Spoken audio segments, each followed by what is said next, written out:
পড়তে পড়তে ঘুম পেয়ে যায়।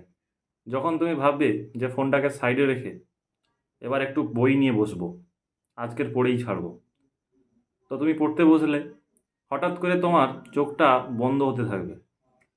তারপর তুমি চোখ বড় বড় করে দেখলে, পড়ার চেষ্টা করছো, চোখ বন্ধ হতে হতে এমন বন্ধ হয়ে যায়, যখন খুলবে তখন দেখবে যে সকাল হয়ে গেছে আর বই খোলা হয়ে পড়েই আছে, এক পাতাও এখনও পড়া হয়নি। মানে মোবাইল ঘাঁটার সময় তো এরকম হয় না। যখন মোবাইল ঘাঁটবো তখন মানে ঘন্টার পর ঘন্টা সারা রাত ধরে মোবাইল ঘাঁটা যায়, কিন্তু যখনই বই খুলে একটা মিনিট বসা হয় তখনই কোথা থেকে ঘুম পেয়ে যায় আমি বুঝতে পারি না। সারাদিন যখন ঘুমোতে চেষ্টা করি তখনই ঘুম আসে না। রাত্রিবেলা কত সময় 1 ঘন্টা 2 ঘন্টা পর ঘুম ধরে, আর এই বই যখন খুলে বসে কেউ, সঙ্গে সঙ্গে ঘুম ধরে যাবে।